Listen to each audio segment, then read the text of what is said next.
This is Big Man Tyrone, and you're about to watch the MtG Cabal cast with your hosts, Woad, Thirsty, and Reptile. Sub to us on all your podcast networks at MtG Cabal Cast and YouTube.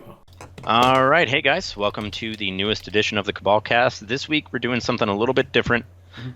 In keeping with my personal opinions, we're going full-on doom and gloom. What are our worst predictions for Paper Magic as it stands?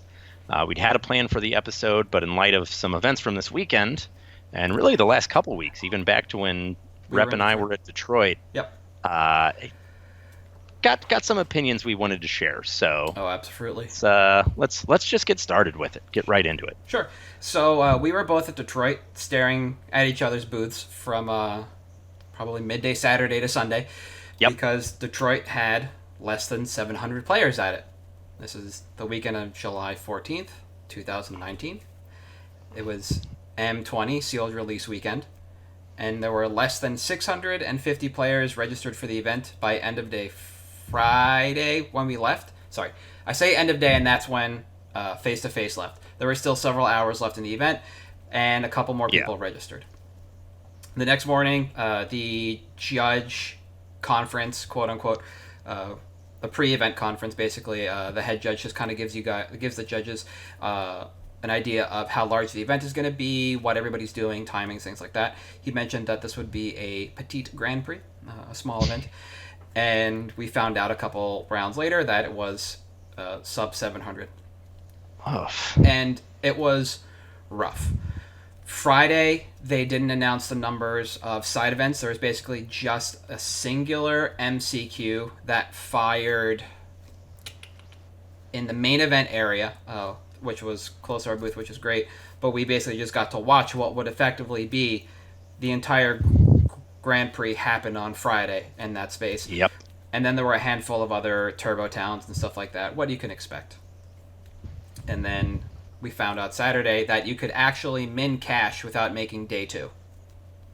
That's how small this event was. You could go 5-4, meaning not convert into round 9, the first round of day 2, and min cash, because they paid out to 256, I believe, or somewhere around there, and only 128 players made the cut to day 2, round 10 of on day 2. So there were people that did not have to come back that min cash this event. While we're doing this is a sealed event. You know, it's a core set in the summer. It's not a destination a lot of people are going to travel to for any kind of event that isn't some bonkers constructed format like Modern, what Detroit has generously been given for almost every year for the last few years. We knew the attendance would be low. SCG Worcester is firing at the same time, and that generally brings in a lot of people regardless of the time of year. Worcester is not too far away from Boston. It's not hard to get to. It basically pulls in everybody from New York State to Maine, maybe down a little further into Jersey. Down into Jersey. They pulled in, and I checked this out, 391 players for M20 Standard. This was the premier event for Standard. It was the first paper event of this season, and 391 players came out to this event. And we basically saw a showing of what happened, I think, 36 hours ahead of time. That's when the arena event finished, I think. Or maybe it's 36 hours afterwards. There was an event. This is basically what we predicted when we were looking at War of the Spark. With Modern Horizons coming up, we knew that one of these sets was going to be a failure, and it was basically just going to begin the downward spiral that could be the death knell for Paper Magic. Seeing that standard attendance is low for these events, that the format really hasn't churned, there's not a lot of change in what's going on, and M20 is a fairly underwhelming set with a number of great reprints that just don't happen to be good enough for standard. We're seeing what could be a waning in Paper Magic for, I believe, standard and limited. Going forward, it seems like these are going to be the events that they want to put on Arena, in favor of streaming either GP or Magic Fest Detroit, which had under 700 players, or Magic Fest Krakow, which actually had 1,200 players and was the same format as Detroit. they had an arena event on instead. Yep. Nobody could tell me what it was. They just said it was some arena cruft. Yep. I don't know who was there. I think I saw photos from afterwards, and the only face I noticed was Autumn Burchett, so that's why they were not at Worcester, which is actually what I expected. They were at this arena event, but nobody else seemed to be a name. And it looks like, to me, this is the way we're going to be moving.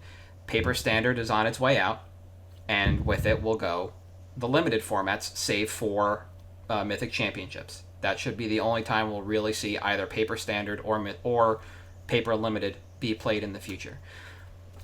We could see weird Limited happen at Mythic Championships. Like, I think it was at a Worlds, maybe. One time they actually drafted the Moto Cube in paper. They had the Power Cube on site, and that was hilariously fun to watch. Yeah. But I do not see Paper Magic for Standard sticking around that much longer at the Magic Fest level. It just does not seem financially sound for any tournament organizer to continue to put on these events that are extremely small, which means any kind of overhead profit that you're making off entries is now limited. Vendors are now picking up on this and are going to start bailing. While we were there, we actually had a booth in Krakow. 1,200 players, 3 vendors in Krakow. We were running on 2 continents. And our show leads had no idea why we were even in Detroit somewhere in the middle of day 2. Like, it was our booth, we were there obviously, but when you broke the numbers down, why would you ever go to Detroit again? Yeah. While you could go somewhere else like Krakow or stay in Canada and run your own event on the same weekend. It doesn't make sense. No. Especially the way channels increase the cost on the booths for this year. Like, it sucks. Yep. We have similar opinions on this, but you are a little more gloomy and doomy. I'm full on.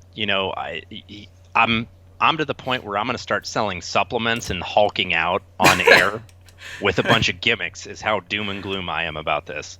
I think it's Paper Magic, and I've said it before on our cast. I think by design or mismanagement, within 5 years, Paper Magic is done. Okay. I think it's sooner than that now. Mm-hmm. I think it might be as early as 3. So in addition to just the bad attendance, and you mentioned Denver this weekend, which Denver is usually a huge GP. Yeah. Like, it's a tourist city. It's a place where you can go and get high legally, which is still a bit of a novelty. And, Magic players love their vices. And there was a picture that went out that's actually in the finals, and it's actually a friend of mine, Greg Keithley, going against LSB. Yep. And, Greg hasn't played Magic really much or traveled for events in years. And he was like, what is this? Yeah, this hall is there's empty. No coverage, there's no spectacle, there's nothing. Yeah, they've pulled up the covers around the tables. Yeah. Aside from the one they're on. And it was, that's all there was. So aside from the low attendance, Hasbro released their earnings report, right? And we'll have the link up so everyone can see it. Yep. And some of the big things that are worth noting, 46% growth in Q2 this year compared to last year, mm-hmm. which they attributed to, Dominaria, War of the Spark, both being just absurd sets. Oh, Horizon. International segments lost 1% annually. Okay. But the big thing is that they said there's a 28% net revenue growth in entertainment, licensing, and the digital segment. They said that, and their operating profits dropped, but that's because they were setting up Arena. Yes. Now, one of the most important things here, and they break down by brands what they're looking at. So they have franchise brands, partner brands, Hasbro Gaming, and emerging brands. Emerging brands also included some of their digital marketing. So the net revenues from Q2 this year to Q2 last year, this year they reported 71 million and last year was 55.6, which is almost a 30% increase. Jeez. Their entertainment licensing and digital, like I said, was a 28% increase over last year. The operating profits were significantly lower, and they even say why. It's because they're increasing their focus on the new digital marketplace of Arena. So they've already acknowledged we're making way too much money for this because, it's not going to cost us as much in the long run. Nope. This is literally just us doing all the infrastructure to start with, which is just absurd. And, it seems like more and more, and I've said this before too, one hand is WotC doing whatever it wants, and the other hand is Hasbro doing whatever it wants.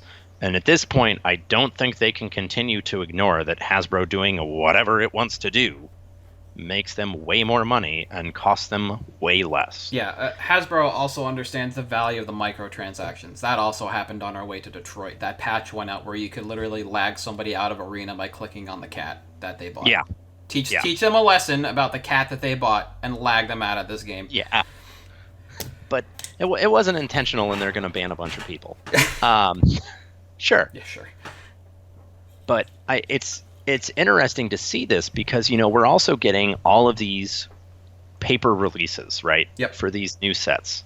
Well, over the weekend, we also had Eldraine announced. And there's a new pack that they're releasing for Eldraine that is basically them saying, look, we cannot possibly do Mythic Editions anymore because we can't get our head out of our ass. Nope. So here's a collector's pack you can sell in an LGS. See if I can find the slide that they posted up. Keep going. And it's basically them saying, look, we've recognized that our market for paper is less on normal sealed and more on supplementary cool products when our sets aren't well designed. So they can bank on having well-designed sets for a little bit, but having products like this, to me, says we're going to appeal to our casual tabletop player. And you know what? You're right. They don't want to drop $8, $20, whatever it is, on a pack like this. But when it's someone who needs something for Cube, or they're an EDH player and they're at their store picking up dice, and I got $20, throw me a pack. This is the kind of stuff that I think we're going to start to see Paper Magic move more towards, because it's a specialty product that people actually care about, and it's something that they have to get out of their house to get. Yes. So if you want to play limited, if you want to play standard, you can just play it on Arena. You can't do this stuff there. And I think that as this becomes the norm for paper, people will legitimately spend less money on paper. Yeah. And it's just all going to go Moto, Arena, whatever. Whatever it is. But I think they're just going to say, you know what? Screw it. We don't have to worry about the reserve list. We don't have to worry about renting event halls. No. We don't have to worry about stream overhead. Because it's so much easier to stream Arena than it is to stream a match of Paper Magic. Yep. And I just don't think it's possible that they're not going to do that. So I over the last couple of weeks, we've had lower attendance. That tweet. This was the lowest attended GP since 2006. Yeah. And Denver was it's not like it's a bad format. It's not Vintage where people are priced out. It's a format people should want to be at, and a city people should want to be. Yeah. And you can't get people out. Yeah, I think I can catch a direct flight from here to Denver on a Wednesday, and then come back on a Saturday or another Wednesday because Spirit Airlines. But if I can direct flight out there, anybody should be able to get out there. That's ridiculous. The death of paper standard in regards to just selling a regular box, I think, is kind of an inevitability at some point. Well, the timeline is something I don't want to hedge on, but it makes the most sense to kill effectively what is a regular standard set and just expect to sell out on these ridiculous things. What was the price point? The collector boosters are 20 maybe. Well, it's supposed to be because there's no MSRP. Yeah, well, we have the numbers floating around in our Discord. I just can't remember off the top of my head, and it's just buried.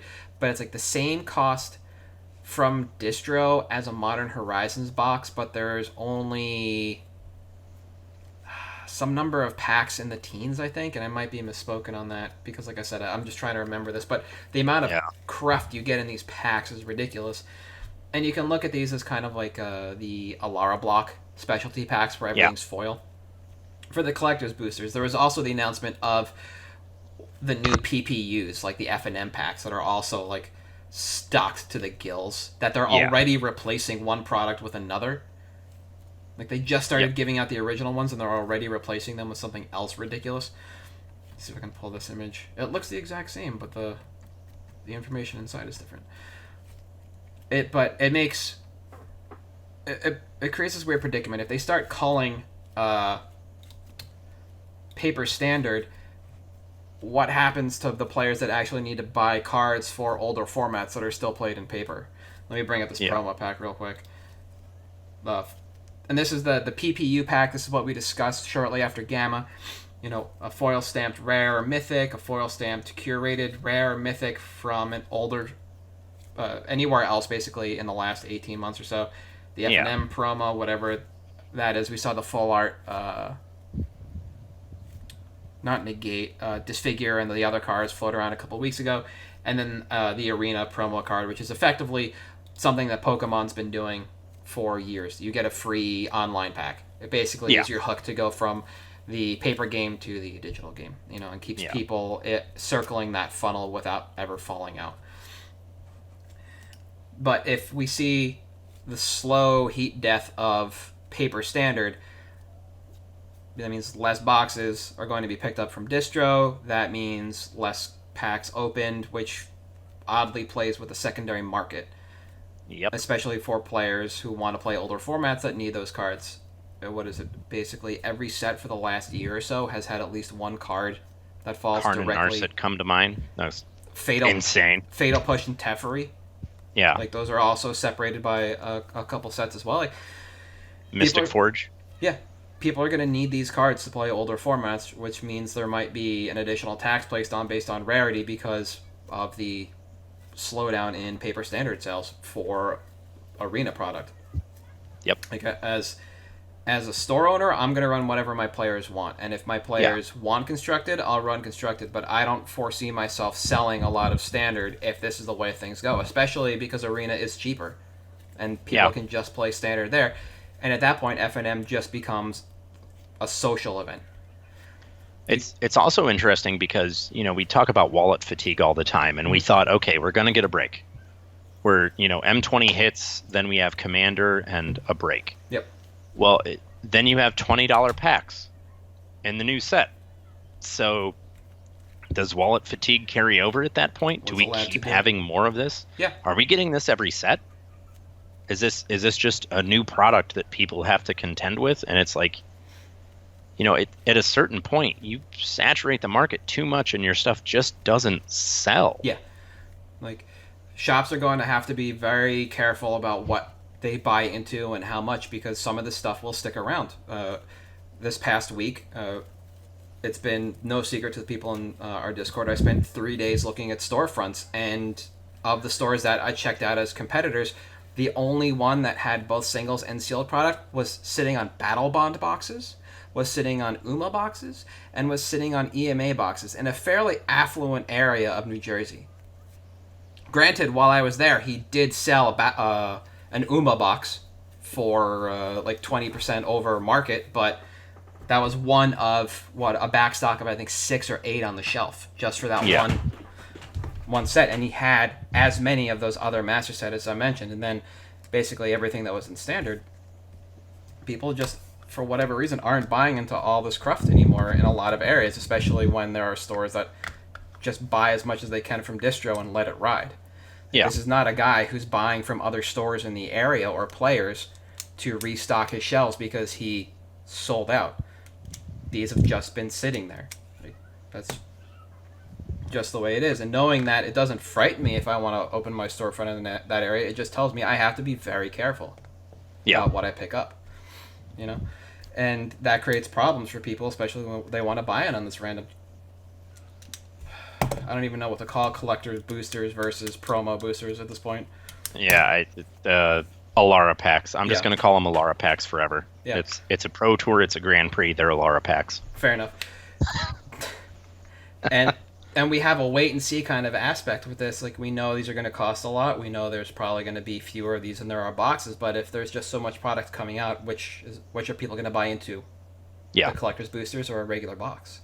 If people buy into collector's boosters over a regular box, does that mean that these cards the non-collector's versions will actually see some kind of weird time space where they're worth more because there was less of them opened. Just an artificial price. They're being lent price due to scarcity. Like, is that a thing?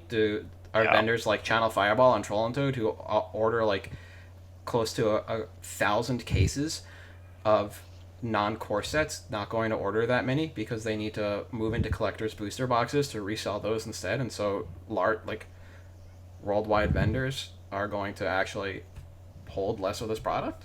I don't know. Yeah. It just creates a lot of unknowns and a lot of uncertainty for the future, especially because there was no announcement about whether this is, like you said, going to be Masters and continue on. Is it just the set because it's the Grim Fairy Tale style set? Yeah. We don't know. We don't know, and that puts us in an awkward spot, and as financiers, and especially if you're trying to buy in on standard rares, how do you do that? You know, do you wait and see, or do you just not bother, or do you rebuy when people inevitably buy into too much and need to move out? I don't know.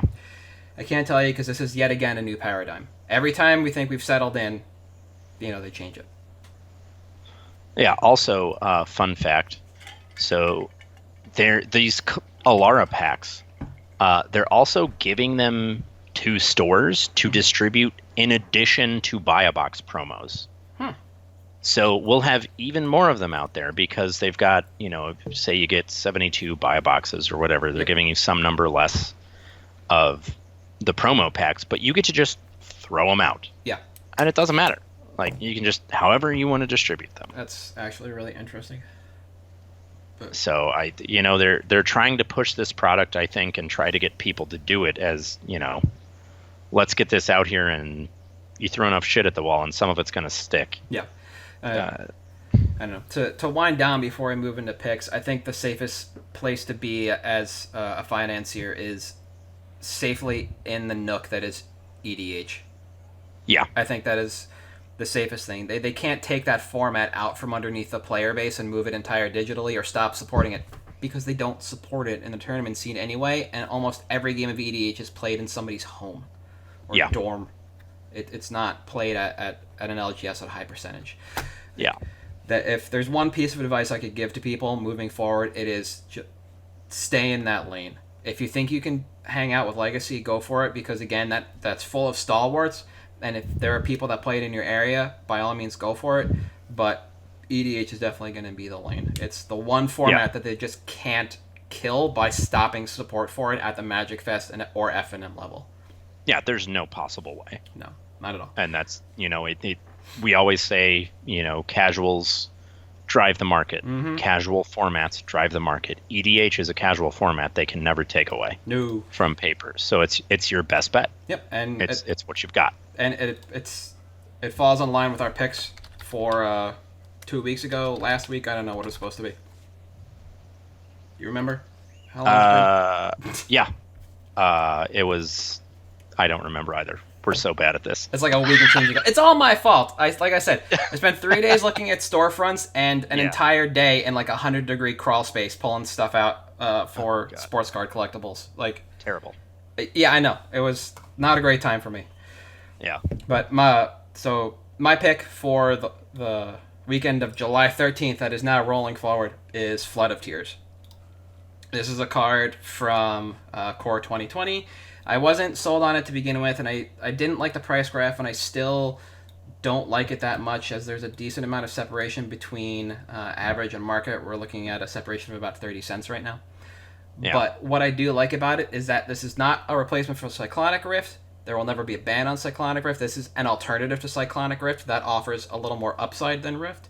It is a sorcery, so you can't just whammy the board at the end of the person to your right's turn.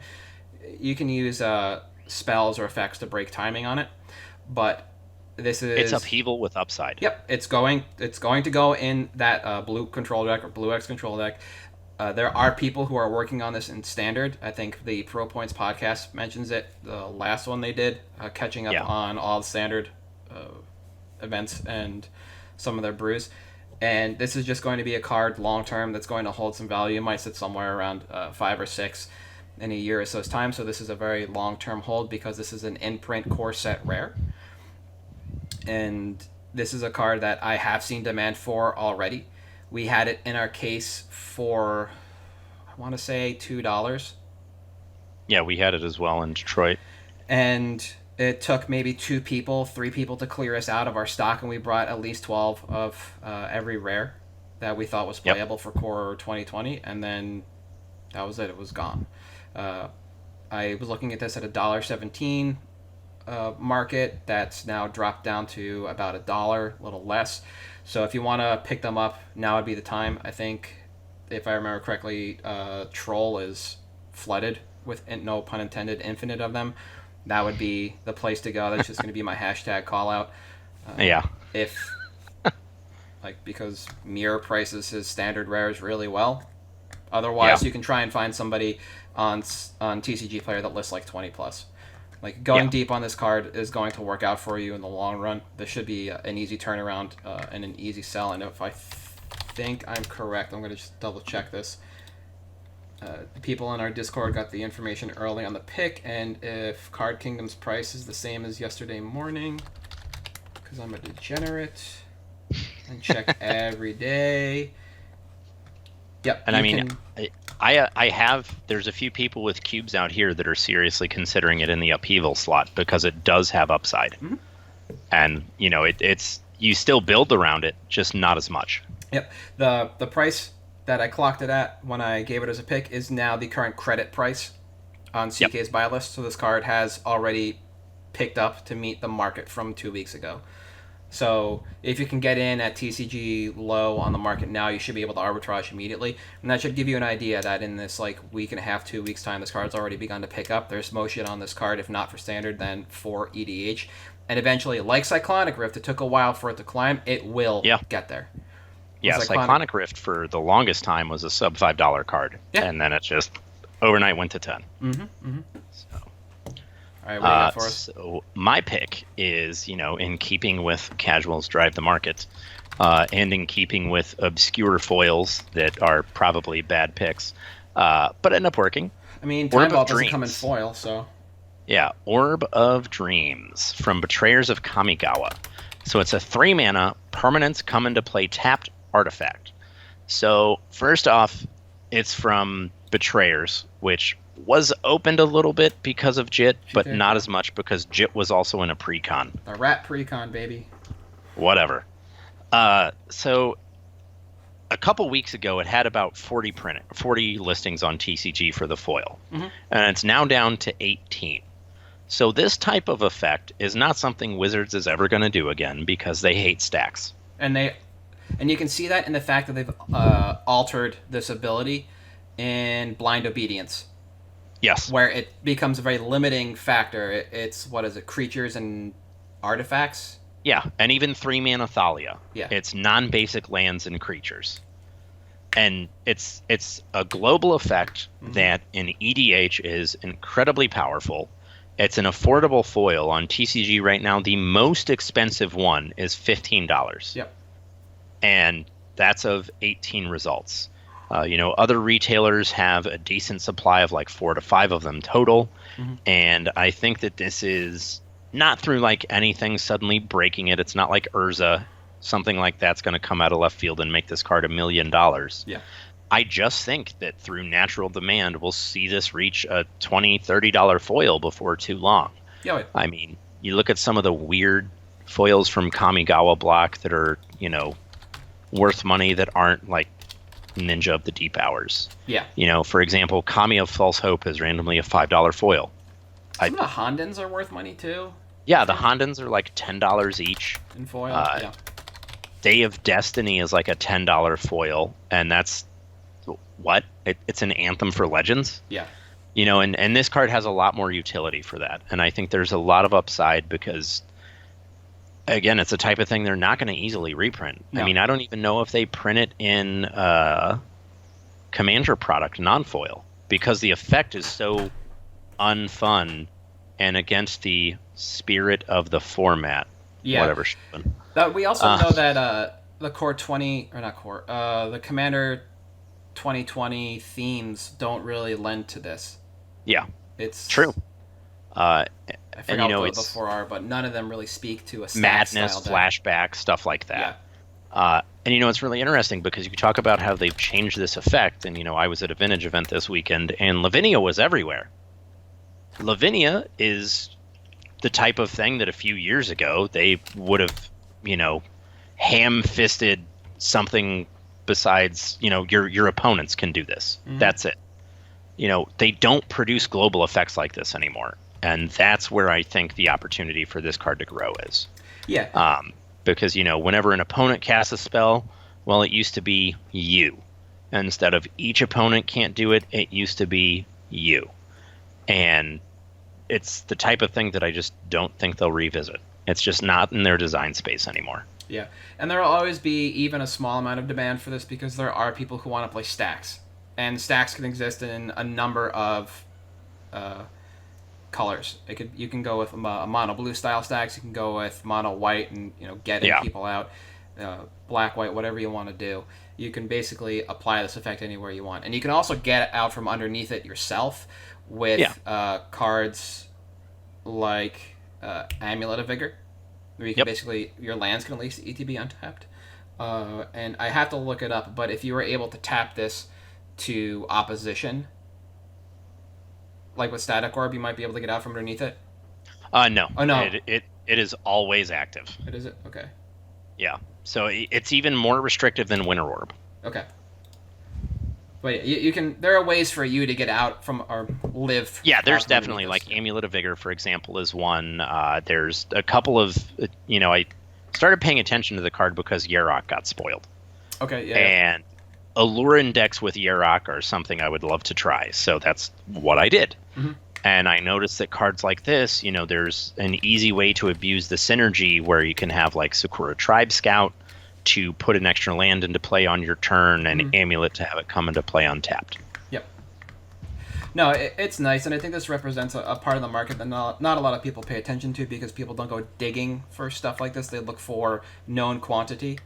And some of these picks, while they might not pan out in the short term, definitely have appeal in the long term because when you apply cards or when you're looking at EDH in particular, there are new people that join the format all the time, and people just change their kind of player identity within the format depending on what's going on or how they feel. And stacks is always something that's played, or just like mucking with the battlefield effects are always something that's played. And in a Gatherer search, cards like this will come up. Whether or not people pull the trigger is something else. You need a special type of degenerate to actually do that. But I think this is one of those cards that just kind of holds. And what I mean like, it's going to sell constantly. It might be small. You might not want to go, balls deep on this thing. Yeah. And you might want to sit on it for a little bit. But it's definitely going to accrue in value. Yeah. And that's one of those things that, as you look at our spreadsheet and you see the types of cards I generally tend to pick, I'm much more of a long-term 6 to 12 months to 2 years kind of guy. And this is the type of thing that, I joke saying it's a bad pick, but that's because I think a lot of people want to pump and dump. Yeah. And this is not a pump and dump spec. This is a hold it for a year, 2 years. Randomly, you'll find someone at a GP going around, I need this card, I need this card, I need this card. Yeah. They'll find it at a booth that bought it for $2 and is going to be like, $50. Yep. And a windmill slam it for 50. And eventually there'll come a time where, because this card is so unpopular, it just won't be restocked on TCG Player because that's just an open market. It's representative of the people who want to resell that card. And as these move into the hands of players and not collectors, that populace will just drop. The population will just drop towards zero, and eventually it'll restock, and you'll see that price shoot up. It'll rocket, and that's what you're looking for. The same thing happened with Through the Breach a couple of years ago. Yeah, it just stopped existing, and then all of a sudden people were like, wait, this doesn't exist anymore? Yep. Well, let's throw this somewhere, and boom, there it is. Yep. It's worth too much money. Yep. I did that with Alpha Soul Ring. There was one floating on TCG Player for like 100 and some. It was listed as damage. It's like, it doesn't matter what this card actually looks like. No. As long as it is the last Alpha Soul Ring on TCG Player, this will get a restock eventually, and the price will jump, and it quadded in almost a week. And now that that investment was fine because I helped reset the market. And if you're interested in that, that's also something you can try to do. Corner the market or watch it. Watch this card. Watch till it drops, till it drops, till it drops. Move in on the last few copies of, let's say, LP, so they're only left with HP, MP. When those eventually disappear or get repriced, you can pop your LP up and basically lift the ceiling. and the Yep. floor should come with, and eventually they'll hold. Because, Yeah. like we said, they're not going to make a commander deck with this card in it because there's no theme they can make unless the theme is literally unfun cards to play against. Against. Yeah. Yeah, and this isn't going to be in a standard set. If there's no way to turn this off like I thought there was before, like you could with Static Orb on opposition, then this isn't. We're not seeing this. Yeah. It's I think it's great. I also love unfun cards, so that's why I go there. Oh no, that's fine. I mean, by all Yeah. means, like somebody's got to be the heel. So Yeah. like I said, I think we haven't beaten this to death, but I think we're both in agreement. This is a great long-term hold, but just don't go tall on it. Yeah. Don't go super deep. Yeah, like just hold off. But Yeah.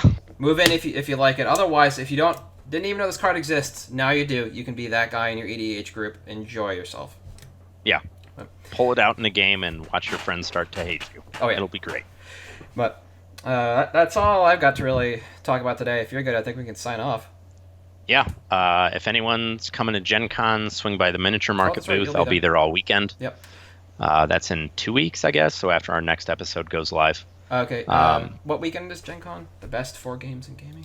Yeah, best 4 days of gaming start on the 31st and start on the 1st of August and run through the 4th. Yep. So the weekend after that, I'll be in Minneapolis. Yeah. And then we'll both be in Vegas. I keep saying that like I don't know. And Yes. You tell me every time. Okay. Yes, we will both be in Vegas. Yeah. I haven't booked my flight, so if anybody wants to come and chill either Thursday or Monday or Tuesday, I don't know. I'll be in Vegas. Find me. But that's it for us this week. I am at Halt. I am Reptar. I am at Thirsty Sizzler. We are at MTG Cabalcast on Twitter, and you can find us on Patreon, iTunes, on Stitcher. Eventually, we'll find another platform to get to before iTunes collapses upon itself. The Uma box It'll happen soon. Yeah, it's a scary thought. The Uma box raffle is still alive. We are still taking submissions, quote unquote. Basically, you just sign up as a patron, and that enters you in the raffle immediately. And once we check past that 100-person patron mark, we will be raffling that out. Otherwise, the Discord is pretty much live all the time, and you got to read a banger over the last couple of weekends as we've been at events and just watching the market bump and grind to a seeming halt over the last couple of weeks. Basically, yeah. It's been great. Oh, fantastic. But we will see you guys next week. Yep, sounds good.